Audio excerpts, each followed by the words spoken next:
Spring 1944, occupied France. Over Fortress Europe, standing silent sentry, was the highly developed German radar system. By June, 3 days before D-Day, enemy strength in Holland, Belgium, and France had been increased to 60 divisions. German headquarters expected an invasion, but wasn't sure where. Quite accidentally, the crack 352nd Wehrmacht Division was ordered on beach maneuvers to a sector in Normandy which the Allies secretly picked as Omaha Beach. The Atlantic Wall was being reinforced. Thinking the Allies intended to strike directly across the channel at its narrowest point, the enemy kept strong forces in the area and heavily fortified the Pas-de-Calais coastline. High German brass inspecting fortifications facing England ordered heavier defenses. Ever alert and expecting to drive the invaders back into the sea, the enemy hoped his fortress was impregnable. June 5th, London. The waking metropolis didn't know General Eisenhower had given us the final decision. The invasion of France would start this night. All southern England was a military camp. For days, our troops had been boarding invasion transports. If ever there was a German bomber's paradise, it was a harbor like Portsmouth. What sitting ducks we could have been. But our air forces had cleared the way for invasion. Late in the afternoon before D-Day, Eisenhower, Spaatz, and Brereton came to Newbury. At headquarters of the 101st Airborne, they visited with the paratroopers who were getting ready to embark on their hazardous mission. Many of them told their supreme commander that as soon as they dropped in France, everything would be taken care of. But the general and the private weren't kidding each other. As spearhead of the invasion, thousands of airborne troops were going to drop behind enemy lines. Before the first assault takeoff, in each man's ears rang Eisenhower's inspiring order of the day. Soldiers, sailors, and airmen of the Allied Expeditionary Force, you are about to embark upon the great crusade toward which we have striven these many months. The eyes of the world are upon you. Your task will not be an easy one. Your enemy is well-trained, well-equipped, and battle-hardened. He will fight savagely. But this is the year 1944. The United Nations have inflicted upon the Germans great defeats. Our air offensive has seriously reduced their strength in the air and their capacity to wage war on the ground. The tide has turned. I have full confidence in your courage, devotion to duty, and skill in battle. We will accept nothing less than full victory.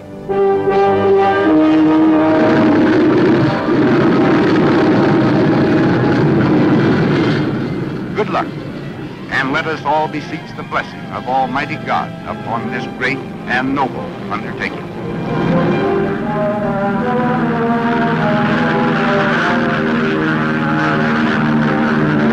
This was really it.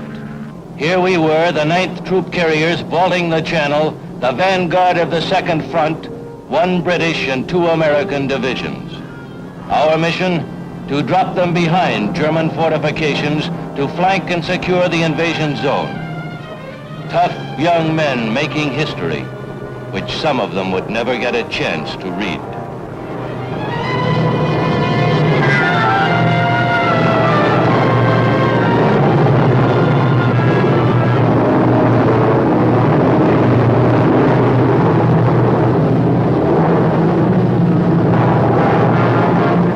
Historic France, with memories of ancient invaders, was being invaded again. This time, airplanes had ferried hosts of Allied warriors to the Normandy battleground. The element of surprise was effective as airborne troops, some led by General Matthew Ridgway, dropped in the appointed areas behind the proposed landing beaches. Now the battle to control the gateway to France. Men we had delivered from the skies were launching the liberation of Europe.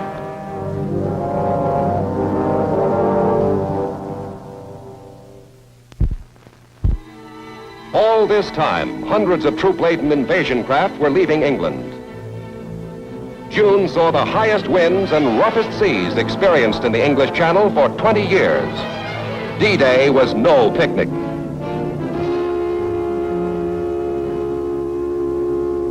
At busy airfields ranging from Devon to Lincolnshire, we marked our aircraft with D-Day stripes and loaded them with reinforcements. Everything from motorcycles to howitzers and armies of men. Last-minute hookups were ordered. Almost a year ago, we had run a similar glider operation to Sicily. Then, as now, under the watchful eye of men like General Hoyt Vandenberg, we prepared for the big show. The plan, after a night drop, now called for reinforcements. These slow-moving, unarmed gliders lumbered off and headed for Normandy to accomplish a miracle. We were engaged in more than airlifting troops and weapons. Air power, leading actor in the prelude to invasion, now played another important role in the unfolding drama that was D-Day. Airplanes commanded by Generals Kepner, Anderson, Quesada, and Wayland rolled off British fields to cover and directly support the Allied armies about to hit the beach.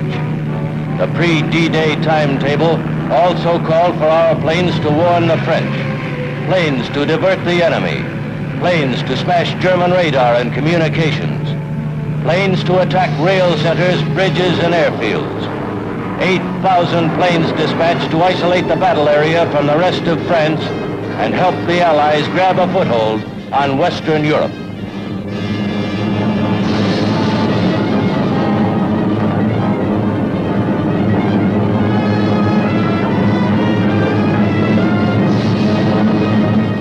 As we left England, all of us felt the high drama of armies of men joined in the historic flight across the Channel.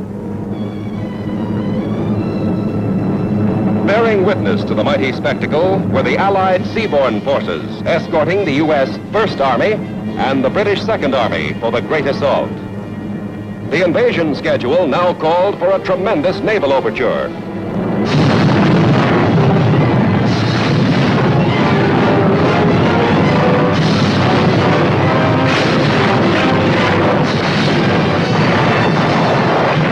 Climaxing the attack, we went in to demolish critical bridges, key roads, and rail arteries leading into the battle area, as well as German radar and fortifications along the coast.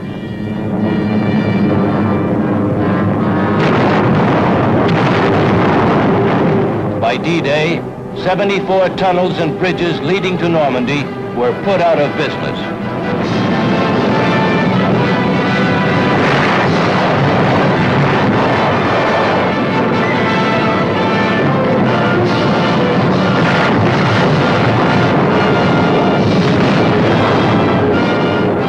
No one would have given our reinforcements and wooden gliders better than an even chance of living through the next hour, much less the next day.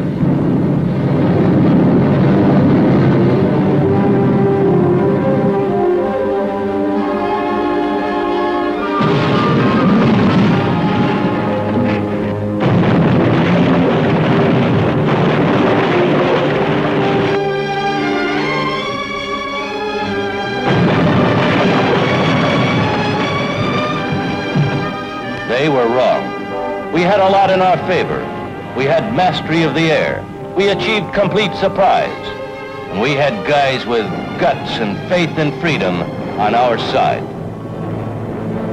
Flying cover over the invasion armada, we watched our guys get ready to hit the beach. Even the Germans didn't interrupt the show. No U-boats, practically no Luftwaffe. Freedom was on the march.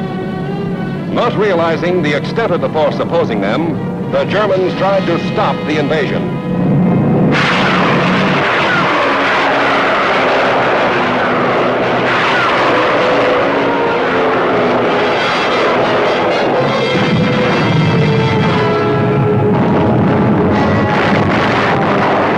General Ike had promised his assault troops, if you see any airplanes, don't worry, they'll be ours. He was right. We were there with a vengeance.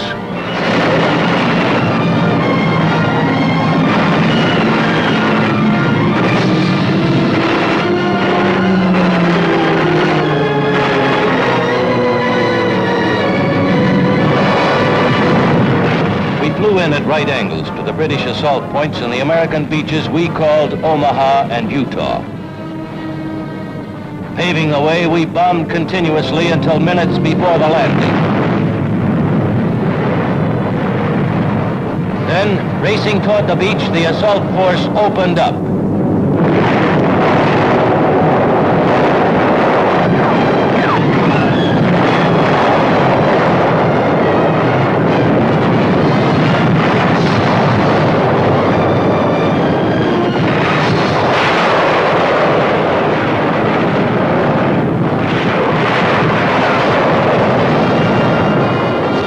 Hour, and waves of free men hit the beach.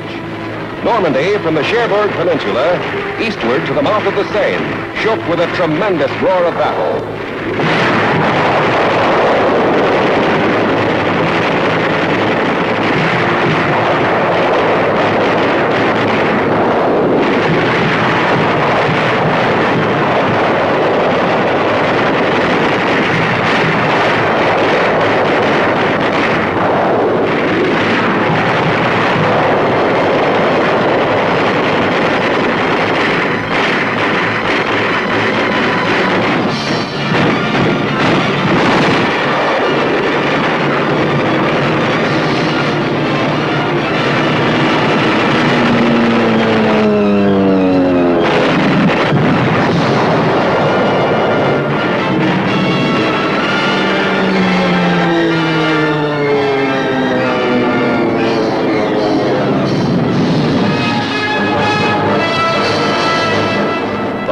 Crust of the German west wall was broken.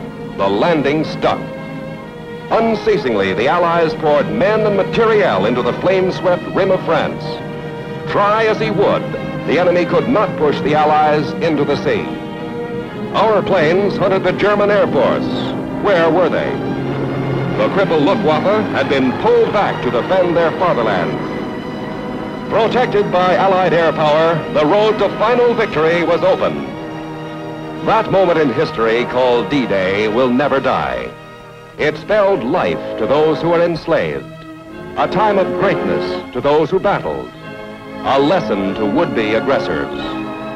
D-Day, climax of many forces, was spearheaded by the United States Air Force.